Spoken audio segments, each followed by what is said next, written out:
When four privileged mothers cornered a quiet immigrant janitor at a school meeting, they thought they were exposing a thief. They had no idea they were attacking the woman who had saved their own children's lives 3 years earlier during the worst school shooting in state history. What happened next would destroy reputations, expose shocking truths, and prove that sometimes the most powerful person in the room is the one everyone underestimates. If this story moves you, comment below where you're watching from, and subscribe to Black Stories Box for more incredible true stories that will change how you see the world. My name is Sarah Martinez, and I've been covering education stories for the Phoenix Herald for 8 years. I thought I'd seen every kind of school board drama from budget fights to curriculum controversies. But nothing prepared me for what I witnessed at Westfield Elementary on that humid Tuesday evening in September. I was there to cover a routine facilities meeting when I noticed her. A petite Asian woman in her mid-40s wearing a worn custodial uniform, methodically cleaning tables at the back of the multi-purpose room. Her name tag read Linda Chen, and she moved with the careful precision of someone who had perfected the art of being invisible. Linda had been working at Westfield for nearly 3 years, but she barely registered on most parents' radar. She spoke limited English, kept her interactions brief, and seemed to fade into the background whenever voices were raised. What struck me was the way she would pause sometimes while cleaning, staring at the children's artwork on the walls with an expression I couldn't quite read. Then Stephanie Morrison walked in, and everything changed. Stephanie was the kind of suburban mom who treated every school event like a board meeting she was destined to chair. Designer handbag, perfectly highlighted hair, and the confidence that comes from never having been told no by anyone who mattered. She had 3 other mothers trailing behind her, like a personal entourage, each one nodding along to whatever she said. "Ladies and gentlemen," Stephanie announced, not bothering to wait for recognition from the actual meeting chair. "We have a serious security issue that needs immediate attention." The room fell silent. Even Linda stopped cleaning, though. She remained hunched over her supply cart near the emergency exit. 3 weeks ago, $800 disappeared from our fall fundraiser account. Stephanie continued, pulling out a manila folder thick with documents. "The administration claims it was a bookkeeping error, but I've done my own investigation, and I have reason to believe we're dealing with something much more serious." She opened the folder with theatrical precision, revealing what appeared to be printed emails and bank statements. "I've discovered a pattern of suspicious behavior that I believe puts our children at risk." My journalist instincts kicked in immediately. This wasn't just about missing money, this was character assassination disguised as concerned parenting. And when Stephanie's gaze swept the room and landed on Linda, still clutching her spray bottle like a shield, I knew exactly who was about to be thrown under the bus. "I'm not going to name names tonight," Stephanie said, though her body language made her target crystal clear. "But we have someone with access to our secure areas, someone who has repeatedly been observed acting strangely around our children, someone whose background we've never properly verified." The implication hung in the air like a toxic cloud. In a room full of mostly white middle-class parents, there was only one person who looked like she might be unverified. Linda's face had gone ashen, but she didn't speak, didn't defend herself, didn't even look up from her cleaning supplies. Furthermore, Stephanie pressed on, emboldened by the murmurs of agreement from her supporters. "I think it's time we ask some hard questions about who we allow to work in our schools. We live in dangerous times, and we can't afford to be naive about the people we trust with our most precious assets." I watched Linda's hands tremble as she gripped the handle of her cart. She looked like she was fighting every instinct to run, but something was keeping her rooted in place. When she finally started moving toward the door, her steps were measured, deliberate, like someone walking through a minefield. That's when Stephanie made her critical error. "Running away won't make this go away," she called out, her voice sharp with triumph. "In fact, it only makes you look more guilty." Linda stopped dead in her tracks. She turned around slowly and looked directly at Stephanie for what felt like an eternity. There was something in her eyes that I couldn't identify at the time, but would later recognize as the quiet strength of someone who had survived the unthinkable. She didn't argue, didn't plead, didn't try to defend herself. She simply looked at Stephanie Morrison for 10 long seconds, then walked out of the room. I followed her into the hallway, my curiosity overriding professional boundaries. Linda was standing in front of a bulletin board covered in student artwork, her hand pressed against a construction paper flower made from tiny handprints. Up close, I could see tears streaming down her cheeks, though she made no sound. "Are you okay?" I asked gently. She looked at me with eyes that held decades of pain. "They don't know," she whispered, her accent thick, but her English clear. "They think they understand, but they don't know anything at all." Before I could ask what she meant, Principal Williams appeared in the hallway, looking embarrassed and frustrated. "Mrs. Chen, please don't let Mrs. Morrison upset you. You're one of our most dedicated employees." Linda shook her head slowly. "It's not about being upset. It's about—" She struggled for the words, then touched the handprint flower again. "It's about promises I made." The next morning I couldn't stop thinking about Linda's reaction. Something about her response felt wrong for someone who was genuinely guilty, but also wrong for someone who was completely innocent. There was a weight to her silence that suggested she was protecting something much bigger than her own reputation. I started digging into public records, searching for any information about Linda Chen, 45-year-old resident of Phoenix, Arizona. What I found was a paper trail that raised more questions than it answered. Clean employment history, no criminal record, but there was a significant gap in her work history from March 2020 to September 2020. 6 months where Linda seemed to vanish from all official documentation. Around noon, my phone rang. Unknown local number. "Is this Sarah Martinez from the Phoenix Herald?" The voice was female, nervous, barely above a whisper. "Yes, who is this? I can't tell you my name, but I was at the meeting last night. What Stephanie did to that woman was disgusting." I grabbed my recorder. "What do you mean Stephanie has been planning this attack for months? She's been asking other parents to spy on Linda, looking for any excuse to get her fired. She calls it protecting our children, but everyone knows it's just racism." "How do you know she's innocent?" Long pause. "Because I'm the school treasurer. I made the accounting error. The money was transferred to the wrong account by mistake, and it took weeks to trace.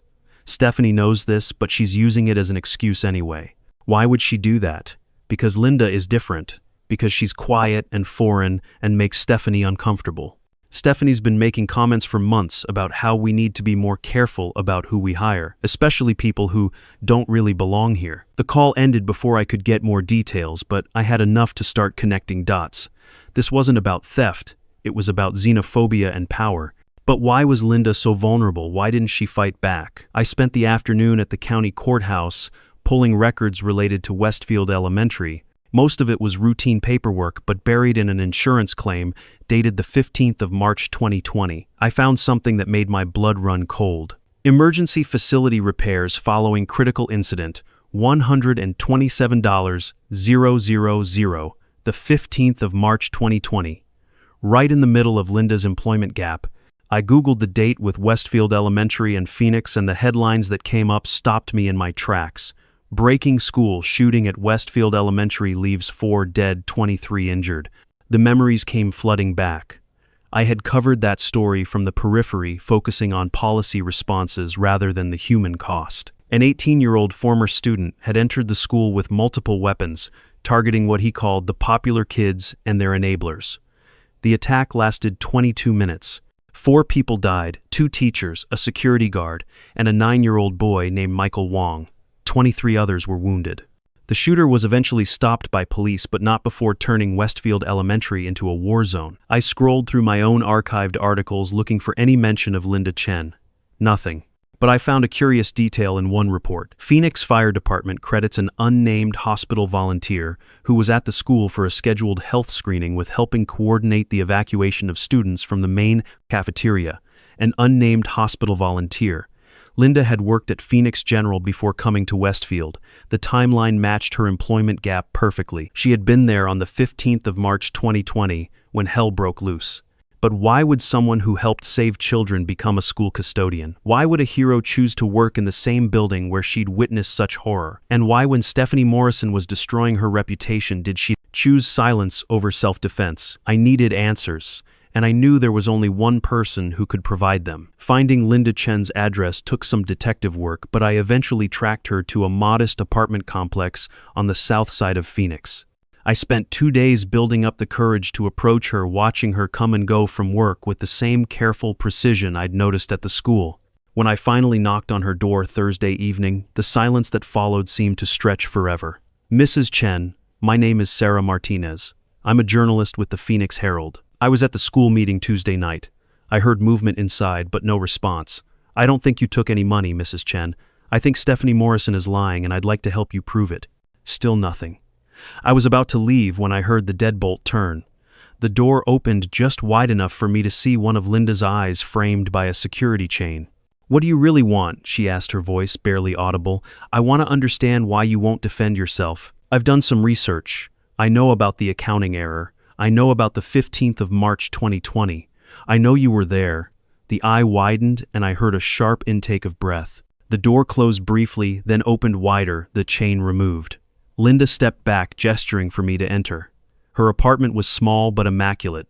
The furniture was minimal and practical, but what dominated the space were the walls covered floor to ceiling with children's artwork. Hundreds of drawings, crafts, and letters, all carefully preserved and displayed. "They send them to me," Linda said, following my gaze. "Every year on the 15th of March I get packages. Cards, pictures, letters, from the children who lived that day, from their families." She walked to a particular section of the wall, pointing to a cluster of drawings near the kitchen. 51 children. That's how many made it out of the cafeteria because I was there, because I knew what to do when everyone else was paralyzed by fear. I pulled out my notebook, but Linda shook her head firmly. "No notes, no recording. I'll tell you, but this can't be in your newspaper." "Not yet." "Why not? You're a hero. People should know what you did." Linda sat heavily on her small couch, suddenly looking much older than her 45 years. "Because Michael was my son." The words hit me like a physical blow. Michael Wong, the 9-year-old victim I'd read about in the news reports 3 years ago, was Linda's child. "I was volunteering at the school that day for the annual health screening," she continued, her voice steady but hollow. "When the shooting started, I was in the nurse's office. I could hear the gunshots, the screaming. I knew Michael was in math class on the other side of the building." She stood and walked to a framed photograph on the mantel, a school portrait of a gap-toothed boy with his mother's gentle eyes and an enormous smile. The cafeteria was closest to where the shooter started. 51 children were having early lunch when he came through the doors. They were trapped, terrified, hiding under tables. Her voice broke slightly. "I got them out. All 51. I used the service corridors I'd learned about during my volunteer training. One by one, small groups as quietly as we could manage, and Michael, tears streamed down Linda's face. I found him later in his classroom.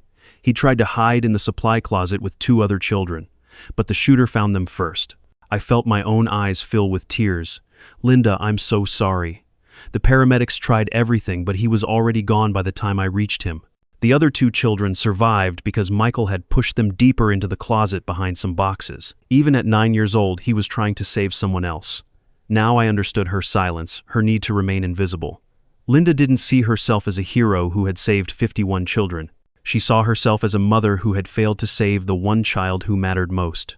"Is that why you took the job at Westfield? To be close to where he died?" She nodded. "At first I thought it would help me heal. Being around children again, making sure their environment was safe and clean. But mostly, it just reminds me of what I lost." "Then why stay?" Linda returned to the couch and pulled out a worn shoebox filled with letters and cards. "Because they won't let me forget that something good came from that terrible day. Every the 15th of March, these families remind me that 51 children went home to their parents because I was there." She showed me a letter written in crayon. "Dear Miss Linda, my mommy says you saved my life when the bad man came to school. I'm in 2nd grade now, and I want to help people like you do. Thank you for keeping me safe. Love, Emma." "This is why I can't fight back against Stephanie Morrison," Linda said. "If people know who I am, if my story becomes news, then Michael's death becomes part of that story. He becomes a tragedy that people read about and then forget. He deserves better than that." I was beginning to understand, but one piece still didn't fit. "What about the other families, the parents of the children you saved? Don't they recognize you?" Linda smiled sadly. "It was chaos that day. Smoke alarms, screaming, confusion. Most people never got a clear look at me. The police kept my name out of all the reports to protect Michael's privacy. Some families know, but they respect my wish for privacy." Including Stephanie Morrison, Linda's expression grew complicated. Stephanie Morrison's daughter, Ashley, was one of the 51. She was 6 years old, then hiding under a table in the corner of the cafeteria. She was so scared she had stopped breathing. I had to carry her out and do mouth-to-mouth in the parking lot.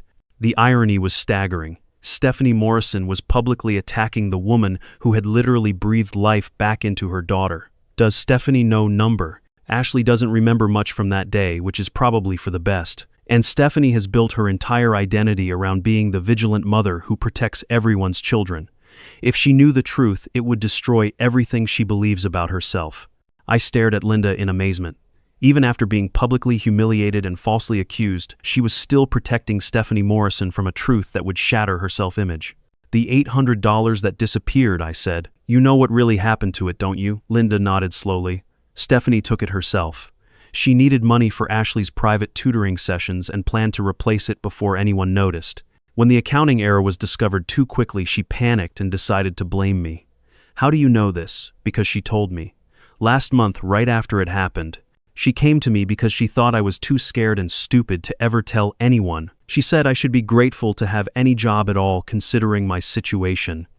The complete picture finally crystallized. Stephanie Morrison wasn't just a racist bully. She was a thief and a coward willing to destroy an innocent woman to cover her own crime. She had chosen Linda as her scapegoat because she believed a quiet immigrant custodian would never fight back. She had been right until now. The next morning, I made a decision that would change everything. Instead of writing an exposé about Stephanie's lies, I decided to approach this differently. Linda deserved better than to be collateral damage in someone else's power game. I called Principal Williams and arranged a private meeting. He was a decent man, caught in an impossible situation, trying to balance parent pressure with employee protection. Off the record, he told me in his cluttered office, "Mrs. Morrison has been a problem for years. She's filed complaints about every minority employee we've hired, always couched in language about safety and standards. Why don't you stop her?" Williams gestured helplessly at a stack of files on his desk. "Her husband is a prominent attorney. Her father sits on the school board. She has influence throughout the district. Fighting her directly would probably cost me my job. What if there was another way? What if you could discredit her without directly confronting her?" Williams leaned forward, interested. "What do you have in mind?" I spent the next 3 days carefully building my case. I interviewed the anonymous treasurer who confirmed the accounting error. I spoke with other parents who admitted they were tired of Stephanie's bullying but afraid to speak up. I even tracked down some of the families whose children Linda had saved, though I was careful not to reveal why I was asking about the 15th of March 2020. But the breakthrough came from an unexpected source. Ashley Morrison herself. I was leaving the school after another interview when I saw her sitting alone on a bench near the playground looking upset. She was now 9 years old, the same age Michael had been when he died, and she had her mother's blonde hair, but none of her aggressive confidence. "Hi, Ashley," I said, sitting down beside her. "I'm Sarah. I'm a writer. You look sad." "Is everything okay?" She looked up at me with eyes that seemed older than her years.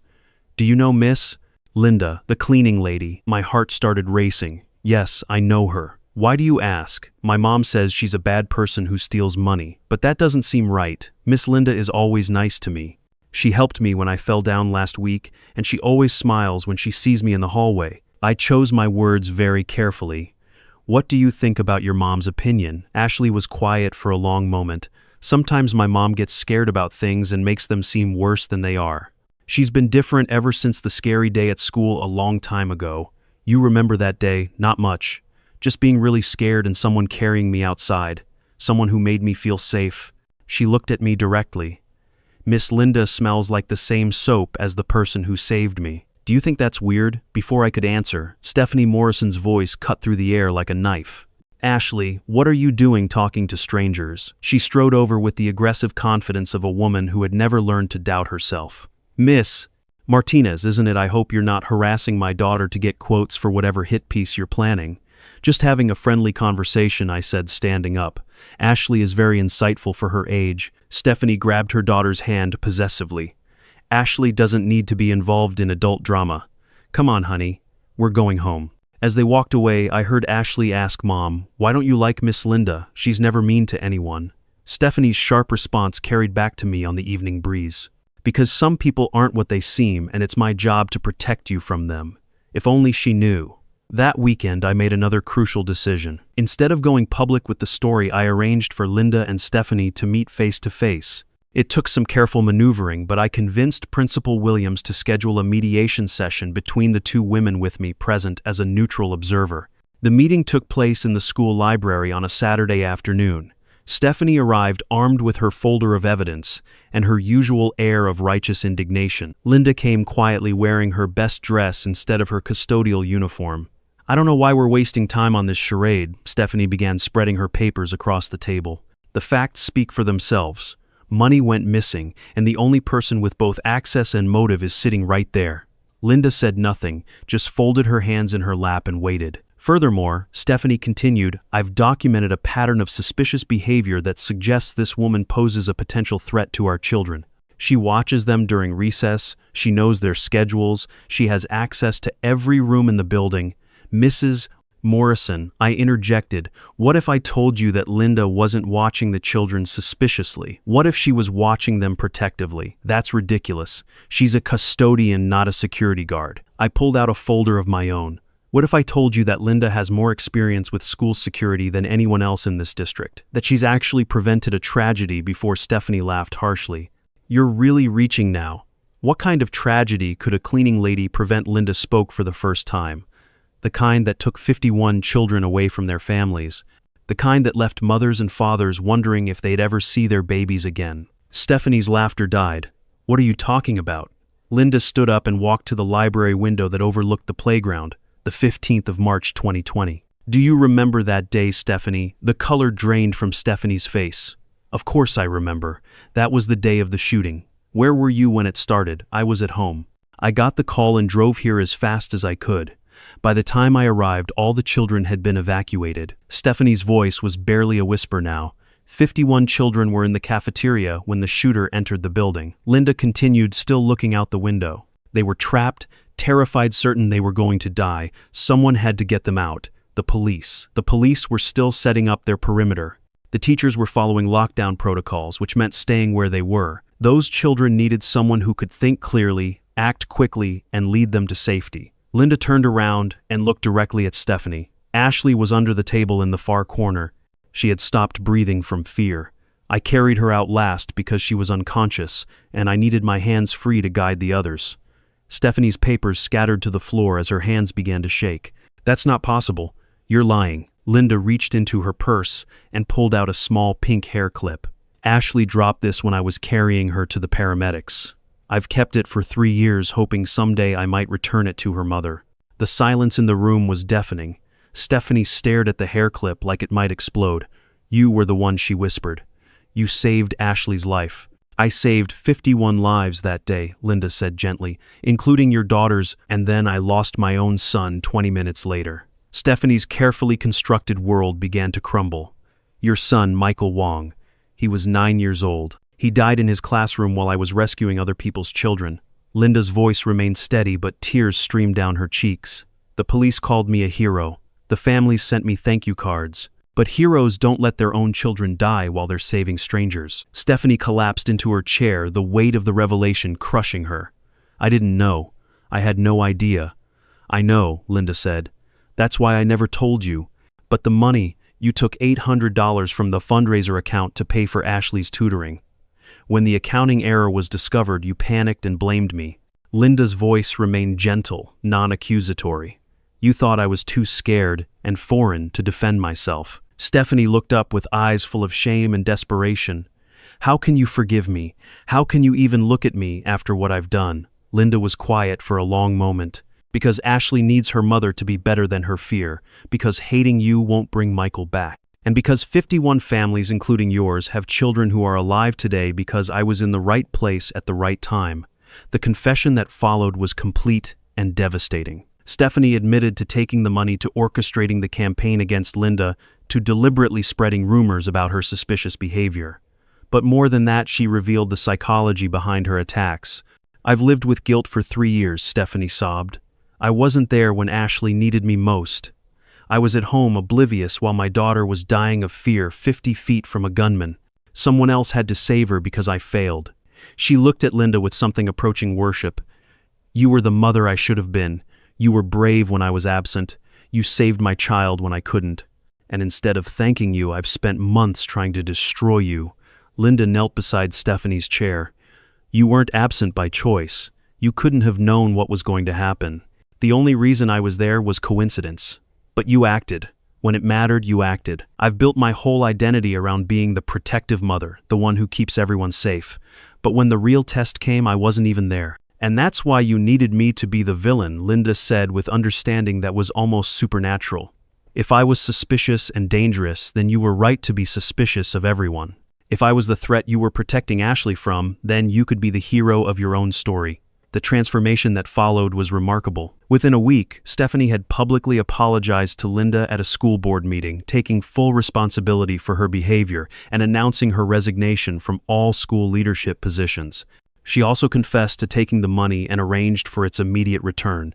But Stephanie didn't stop there. She used her connections and influence to establish a school safety program in Michael's memory, bringing in experts to train staff and students in emergency procedures. She became one of the most vocal advocates for immigrant families in the district, using her own story as a cautionary tale about the dangers of prejudice and scapegoating. Most remarkably, Stephanie and Linda became genuine friends. Not the superficial alliance of former enemies, but a deep bond between two mothers who had survived unthinkable loss and found healing in understanding each other's pain. Ashley Morrison, now knowing the full truth about who had saved her life, began spending time with Linda after school, helping with custodial duties and listening to stories about Michael. She announced her intention to become an emergency medical technician when she grew up, inspired by Linda's example of helping others in crisis. 6 months later, I was invited to the dedication of the Michael Wong Memorial Garden planted in the courtyard where Linda had led 51 terrified children to safety. The ceremony was attended by hundreds of people, including many of the families whose children Linda had saved. Linda spoke last standing beside a bronze plaque that bore Michael's picture and the words he made everyone smile, even in the darkest moments. 3 years ago, I thought my story ended with loss, she said, her voice carrying across the quiet crowd. I thought losing Michael meant I had nothing left to give, but 51 families taught me that love doesn't end when someone dies.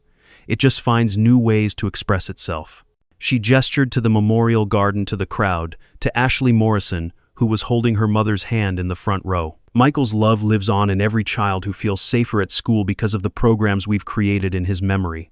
It lives on in every family that feels welcomed instead of suspected.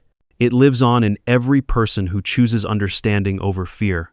Stephanie Morrison stepped forward with tears streaming down her face. Linda taught me that the most dangerous person in any room isn't the one who looks different or speaks with an accent. It's the one who refuses to see past their own fear and prejudice. She looked out at the crowd.